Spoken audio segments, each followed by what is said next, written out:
Saya ingin mendengar pendapat Ustadz Felix tentang mengapa Allah lebih banyak menyuruh kita manusia untuk berpikir menggunakan akalnya daripada menuruti perasaan. Oke, ini menarik banget. Logik, gue orang logik nih. Benar. Aku lihat banyak benar. sekali video antum dan antum logik sekali.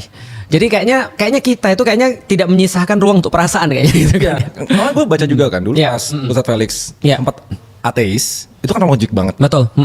Nah, kenapa tetap diarahkan untuk kita berpikir dengan logika gitu, bukan dengan perasaan? Menariknya di dalam Islam, kupikir ya, aku baca banyak sekali kitab suci yang lain. Tapi di dalam Islam, di Al-Quran itu ada ratusan ayat yang nyuruh manusia untuk berpikir. Ratusan ayat. Ratusan ayat, literally ratusan ayat. Dan berpikir dikaitkan dengan keimanan. Sebaliknya tidak berpikir dikaitkan dengan kekufuran. Artinya Kekufuran itu apa? Kekufuran itu artinya sebuah pembangkangan terhadap Allah. Oke.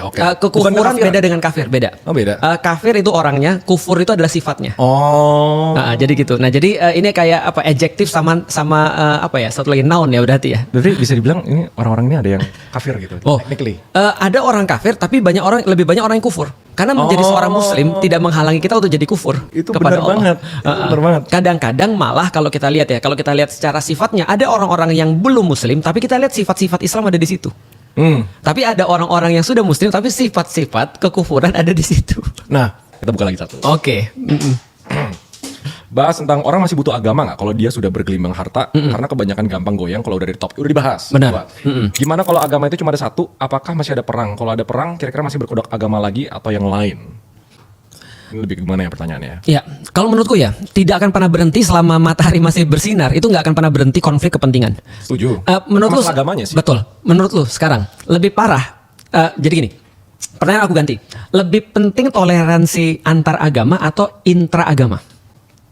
Intraagama itu kayak gimana maksudnya? Di dalam agama sendiri. Intraagama? Oke, aku supaya antum lebih yakin ya. Lebih banyak problematika seagama atau lain agama? Lain agama? Nggak tahu ya, gue nggak Seagama. bayang sih.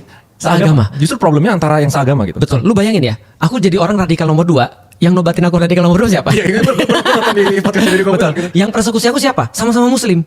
Yang jelek-jelekin orang siapa? Sama-sama Muslim.